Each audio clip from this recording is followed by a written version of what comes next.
Jimmy Page walked into Olympic Studios that cold October night in 1969 believing he was about to prove something the entire British music press had been debating for 2 years, that technical mastery could finally match raw genius, that precision could compete with soul, that a guitarist who had studied and practiced and perfected could stand equal with someone who seemed to have been born speaking the language of electric guitar. 20 minutes later, Page was sitting on a folding chair in the corner of Studio One with tears running down his face, his entire understanding of music shattered and rebuilt, and the guitar technique he had spent 6 months perfecting in secret suddenly revealed as the difference between knowing how to spell words and knowing how to write poetry. What happened in that London recording studio would remain one of the best-kept secrets in rock history for decades, spoken about only in whispers among the handful of people who witnessed it, a story so devastating and beautiful that those present struggled to find language adequate to describe what they had seen. But the real story of that night isn't just about two guitarists in a studio. It's about what happens when someone who has worked harder than anyone else to master their craft comes face to face with someone for whom that same craft is as natural as breathing, and the brutal lesson that effort and genius are not the same thing, no matter how desperately we want to believe they are. The few witnesses who were there, members of Led Zeppelin and Olympic Studios staff who had seen every major British rock band pass through those doors, would carry the memory for the rest of their lives. Robert Plant would later say it was the night he watched his guitarist's ego die and his artistry be born. John Bonham called it the most important 20 minutes in Led Zeppelin's history. And the studio engineer, Terry Manning, would tell friends decades later that he had recorded thousands of guitar performances in his career, but only once had he witnessed something that made him question whether human beings and musical instruments were actually separate entities or could somehow merge into a single consciousness. Let's go back to October 1969, to understand how two of the greatest guitarists in rock history ended up in the same London studio on the same night, and why what happened there would change the trajectory of one of the most successful bands in music history. Olympic Studios in Barnes wasn't just another recording facility. It was the temple where British rock music came to either prove itself or die trying. Located in a converted Victorian church, the building itself seemed to pulse with musical history absorbed into its stone walls over decades of recording sessions.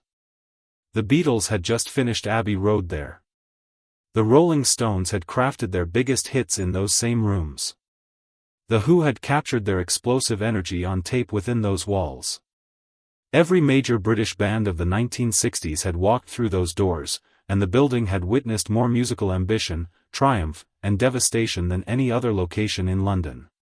Jimmy Page was riding high on success that should have made him feel invincible. Led Zeppelin's debut album had exploded beyond anyone's expectations, reaching number 10 on the Billboard charts and establishing them as the heaviest, most powerful rock band on the planet. Page had assembled his dream team with the precision of a military strategist, Robert Plant, the golden god on vocals with a voice that could shatter glass or seduce angels, John Bonham, the thunderous drummer whose playing summoned earthquakes, and John Paul Jones on bass, whose musical intelligence provided the foundation for Page's most ambitious compositions. By any reasonable measure, Jimmy Page had achieved everything a 25-year-old guitarist could dream of achieving. But he carried a secret that was eating him alive. Despite all his success, despite being hailed as one of Britain's premier guitarists, despite having created some of the most innovative guitar sounds in rock music, Page knew a truth that kept him awake at night staring at the ceiling of his Thameside mansion: Jimi Hendrix was better than him. Not just a little better. Devastatingly, humiliatingly, impossibly better. And no amount of practice or study or technical innovation seemed capable of closing that gap. The obsession had started in 1967 when Page first heard "Are You Experienced?" and realized that everything he thought he knew about electric guitar had become obsolete overnight. He had been a successful session musician, had played on dozens of hit records, had been a member of the Yardbirds, one of Britain's most innovative blues rock bands. He understood music theory, could read notation, could execute complex arrangements with precision. He was, by any reasonable measure, an excellent guitarist. But Jimi Hendrix had rendered the concept of excellent guitarist meaningless in the span of a single album. If you were in London in 1967 and you cared about music, you remember the first time you heard Purple Haze on the radio. The way it seemed to come from some future that hadn't arrived yet, the way it made every other guitar song sound like it had been recorded underwater. Page had been in his car when it came on, and he had pulled over to the side of the road and sat there for the entire song, his hands gripping the steering wheel, feeling something between awe and terror. That night, he went home and played guitar for 6 hours straight, trying to understand what Hendrix had done, how he had made those sounds, where he had found those notes. By dawn, Page's fingers were bleeding and he was no closer to comprehending what he had heard. The British music press had started making comparisons that drove Page to distraction. Headlines like, "Is Jimmy Page the British Hendrix?" or "Can Led Zeppelin's guitar god match America's psychedelic Prince?" These comparisons made Page's blood boil, not because they were insulting, but because they were so obviously, painfully false. Page knew he wasn't the British Hendrix. Jimi Hendrix was Jimi Hendrix, a singular force of nature, and everyone else, including Page, was just pretending to understand what he was doing. Page had watched from the back of the Royal Albert Hall in February 1969 when Hendrix had performed Machine Gun for the first time in London, creating sounds that seemed to come from the guitar's nightmares, making his Stratocaster sound like helicopter blades cutting through air, like bullets ricocheting off metal, like the screams of wounded soldiers on distant battlefields. Page had stood there, hat pulled low to avoid recognition, and felt something close to despair. But Page had been working on something in secret, developing it with the desperate intensity of a man trying to save his own life. A guitar technique so complex, so technically demanding, that he believed it might finally put him on equal footing with the American guitar god. He had been perfecting it for 6 months in the basement of his mansion, surrounded by vintage Gibson guitars and state-of-the-art Marshall amplifiers, convinced that when the time came to reveal it, he would finally prove that discipline and dedication could match natural genius. The technique combined elements he had learned from classical guitarists, jazz fusion pioneers, and Indian sitar masters. He incorporated finger-tapping sequences that wouldn't become popular until Eddie Van Halen revolutionized the technique a decade later, alternate tuning systems that created harmonic possibilities most guitarists couldn't imagine, and aggressive use of the vibrato bar that pushed the instrument to its physical limits. Page had spent hundreds of hours developing the finger strength and coordination required to execute these techniques flawlessly, often practicing until his hands cramped and his fingertips went numb. That moment came on October 15, 1969, when fate and scheduling conflicts brought both guitarists to Olympic Studios on the same night, setting the stage for a confrontation that had been building for 2 years. Page was there with Led Zeppelin, working on tracks for what would become Led Zeppelin II. They had booked Studio One for the entire night, planning to lay down overdubs for Heartbreaker, the song that would showcase Page's most ambitious guitar work yet. The studio was thick with cigarette smoke, scattered with beer bottles and takeaway containers from the Indian restaurant down the street, buzzing with the creative tension that marked all great recording sessions. Robert Plant was in exceptional voice, having recovered from a throat infection. John Bonham was playing with the controlled violence that made him the most feared drummer in rock music. John Paul Jones was experimenting with a new bass sound that added deep rumbling frequencies to the mix. The atmosphere felt electric even before Hendrix arrived. Jimmy was supposed to be at Trident Studios across town, but equipment problems had forced his engineer, Eddie Kramer, to book emergency time at Olympic.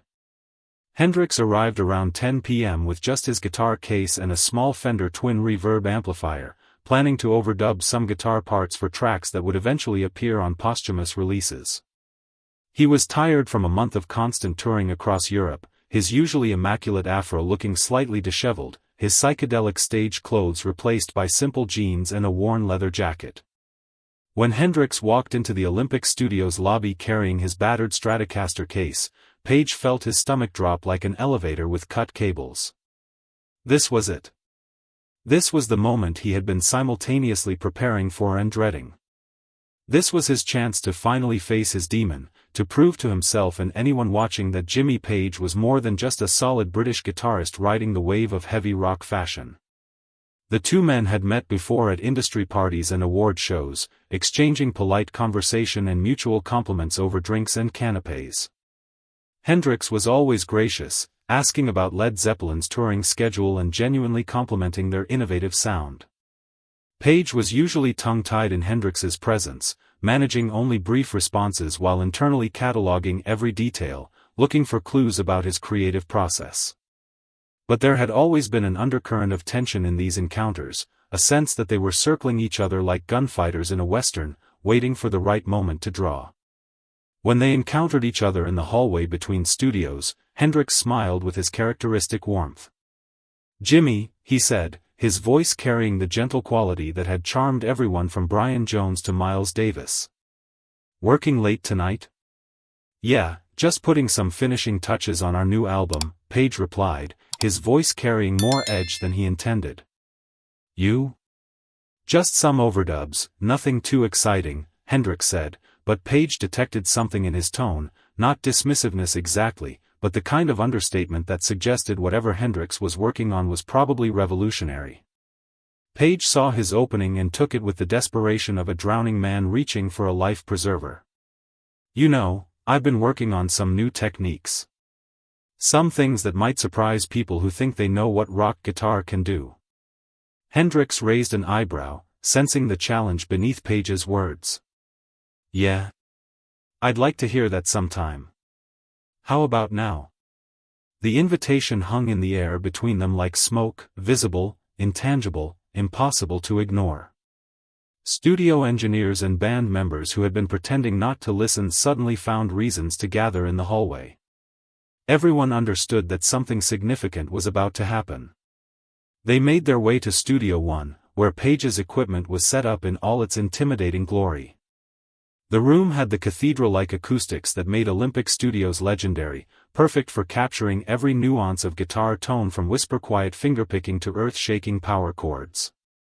Page's wall of Marshall amplifiers stood ready, their tubes glowing like the eyes of sleeping dragons.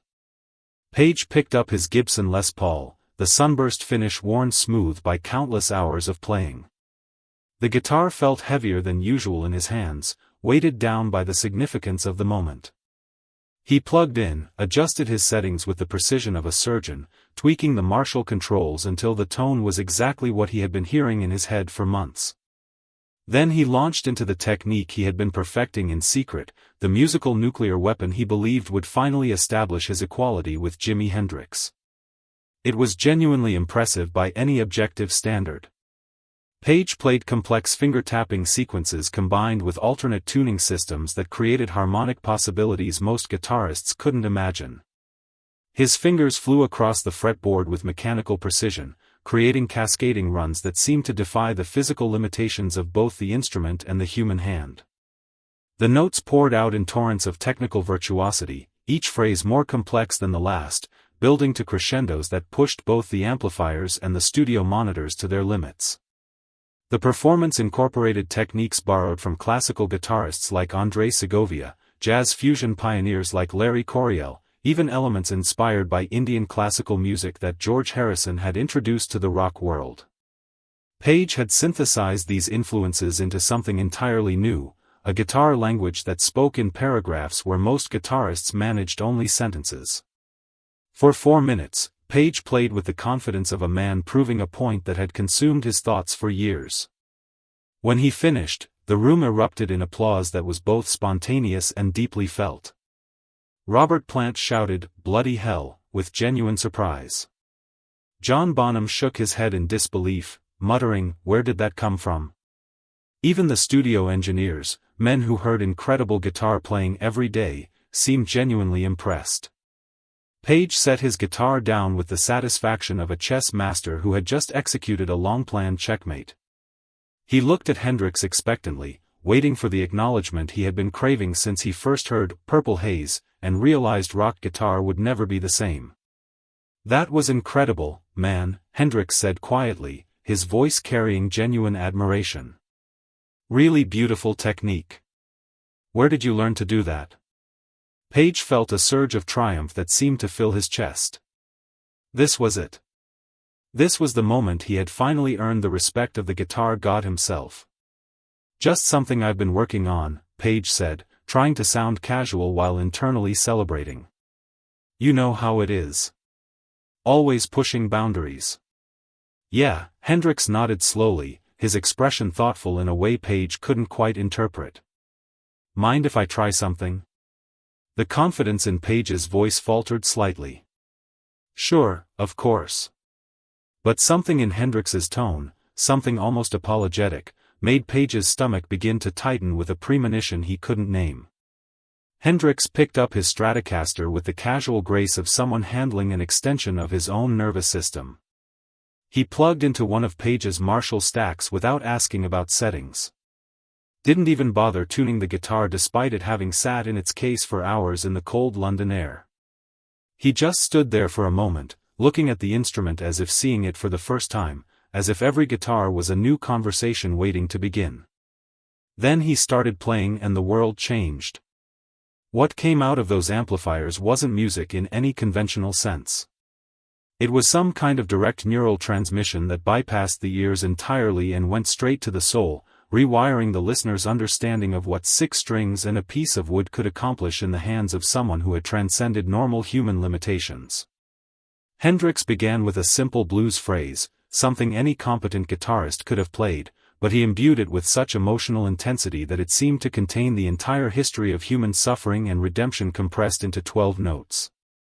The phrase hung in the air like incense, sacred and transformative, before he began to deconstruct it in ways that violated every rule of music theory while somehow making perfect sense. Each note became a launchpad for exploration into sonic territories that hadn't been mapped yet. Hendrix found harmonics in places where harmonics shouldn't exist according to physics. Bent strings beyond their breaking point and somehow made them sing instead of snap. Used feedback not as an accident to be avoided but as a compositional tool that painted three-dimensional landscapes in the air above the amplifiers.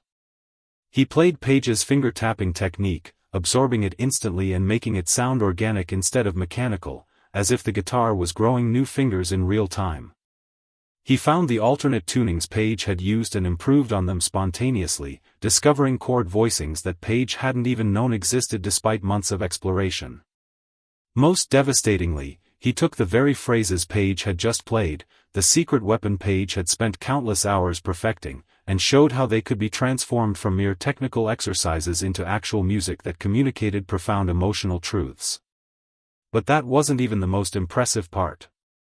The most impressive part was that while he was doing all of this musical sorcery, rewriting the laws of physics and music theory in real time, Hendrix was simultaneously talking to the room, making jokes about the London weather, asking Robert Plant about his girlfriend, complimenting John Bonham's new drum kit, discussing problems with the heating system in his Notting Hill flat. The guitar mastery that would have required every ounce of Page's concentration was so natural for Hendrix that he could treat it as background music to casual conversation. Terry Manning, the engineer working the session, later described watching Hendrix play that night as the most terrifying and beautiful thing I ever witnessed in a recording studio. It wasn't just that he was better than everyone else. It was that he was operating on a completely different level of existence, like watching someone who had learned to breathe underwater while the rest of us were still figuring out how to swim. Robert Plant found himself actually trembling as he listened, not from cold but from a kind of religious awe he had never experienced before. John Bonham sat completely motionless behind his drum kit, afraid that any movement might disturb what felt like a sacred ritual. John Paul Jones, whose musical sophistication allowed him to understand the technical complexity of what Hendrix was accomplishing, found himself taking mental notes despite the overwhelming nature of the performance. He was playing in about 5 different time signatures simultaneously, Jones would recall. I've studied music theory for years, and I couldn't even begin to notate what he was doing. After 10 minutes that felt like both an eternity and an instant, Hendrix played one final chord, a complex voicing that seemed to contain every note ever played by every guitarist who had ever lived, and let it ring out until it faded to silence so complete that everyone in the studio could hear their own heartbeats. He set the guitar down with the same casual grace he had picked it up with and looked around the room with the gentle smile that had charmed everyone from Brian Jones to Miles Davis to the Queen of England herself. "That's a nice sound you've got dialed in here, Jimmy," he said, his voice carrying no trace of the effort that would have been required for any other guitarist to accomplish even a fraction of what he had just demonstrated. "Really warm." Those marshals are singing tonight." Page stared at him, unable to speak, his mouth literally hanging open in a way that would have been comical if it hadn't been so genuine. What he had just witnessed hadn't been a response to his performance. It had been a masterclass in everything he didn't understand about the guitar, delivered with such casual ease that it seemed almost insulting, except that Hendrix's kindness made it impossible to feel insulted. The room was completely silent except for the faint hum of amplifier tubes cooling down and the distant sound of London traffic outside. Everyone understood they had just witnessed something extraordinary, something that would live in their memories for the rest of their lives, but nobody knew how to respond. Page felt tears forming in his eyes, and for a horrible moment he thought he might actually cry in front of everyone. The technique he had spent 6 months perfecting, the secret weapon he had believed would finally establish his equality with Jimi Hendrix, had been absorbed, improved upon, and transcended in a matter of minutes by someone who was clearly operating on a level of musical consciousness that Page couldn't even begin to comprehend. Page started, then stopped, his voice catching in his throat. He couldn't find words for what he was feeling, couldn't process the combination of humiliation and awe, competitive fury and genuine admiration for something so far beyond his abilities that it belonged in a different category of human achievement entirely. Hendrix seemed to sense his distress with the empathy that marked all his interactions with other musicians. Despite his overwhelming superiority, despite having just delivered what amounted to a musical demolition of everything Page thought he knew about guitar, Hendrix's expression remained kind, understanding, almost apologetic. "Hey man, you want to jam together for a bit?" Hendrix asked, his voice gentle. "I'd love to see what we could come up with. That technique you were using has some really interesting harmonic possibilities. Maybe we could explore some of those together." The offer was generous, kind even, but Page knew that jamming with Hendrix right now would only emphasize the gap between them. He needed time to process what had just happened, to figure out how to rebuild his musical identity around what he had just learned about his own limitations. We should probably get back to our session," Page said quietly. "But thank you. That was incredible." Hendrix nodded, understanding that Page needed space. "Anytime, brother. It's always beautiful to see musicians pushing boundaries." As Hendrix packed up his guitar and left for his own session in Studio 2, Page stood in front of his wall of amplifiers feeling like a fraud. Everything he thought he knew about guitar, everything he had built his reputation on, suddenly seemed like amateur hour compared to what he had just witnessed. Robert Plant tried to lighten the mood. "Well, that was something, wasn't it?" Page turned to his bandmates, the men who looked to him for musical leadership, and did something he had never done before. He admitted defeat. "I don't know what I'm doing," he said quietly. "I thought I was good at this. I thought I understood the guitar. But what he just did? I don't even know where to start learning how to do things like that." John Paul Jones, always the most thoughtful member of Led Zeppelin, put his hand on Page's shoulder. "Maybe that's not the point, Jimmy. Maybe you don't need to do what he does. Maybe you just need to do what you do, but do it as honestly as he does what he does." The recording session that night was unlike any other in Led Zeppelin's history. Page approached his guitar with a humility that was entirely new for him. Instead of trying to prove his technical superiority, he focused on serving the songs, on finding guitar parts that enhanced the music rather than showcased his abilities. The result was some of the best guitar work of his career. The solo on "Heartbreaker" became one of the most influential guitar performances in rock history, not because it was the most technically complex, but because it was played with complete emotional honesty. Years later, in a 1975 interview with Guitar Player magazine, Page would reflect on that night at Olympic Studios. "I learned the difference between playing guitar and being a guitarist," he said. "I was very good at playing guitar. I knew scales, I knew techniques, I could execute complex passages with precision. But Jimmy was a guitarist. He thought in guitar. The instrument was an extension of his nervous system, not just a tool he had learned to operate." The interviewer asked if Page regretted the encounter. God, no, Page laughed. It was the most important lesson I ever learned. Before that night, I was trying to be the best guitar player in the world. After that night, I started trying to be the best Jimmy Page I could be, and that made all the difference. The story of what happened at Olympic Studios remained largely secret for decades. Page didn't like talking about it, not because he was embarrassed, but because he knew most people wouldn't understand what had actually occurred. It wasn't a guitar battle in the traditional sense. It was a teaching moment disguised as a challenge. Most importantly, the night changed the relationship between Page and Hendrix from competitive rivals to mutual admirers. Page stopped trying to measure himself against Hendrix and started learning from him instead. They would meet occasionally at sessions and clubs, and Page would ask questions about technique and philosophy that Hendrix was happy to answer. When Hendrix died in September 1970, Page was genuinely devastated. He had lost not just a musical peer but a teacher who had shown him what was possible when technique and soul existed in perfect harmony. At a memorial concert in London, Page played a solo acoustic version of "The Wind Cries Mary" as his tribute to the man who had taught him how to be honest with his instrument. The influence of that October night at Olympic Studios can be heard throughout Led Zeppelin's subsequent albums.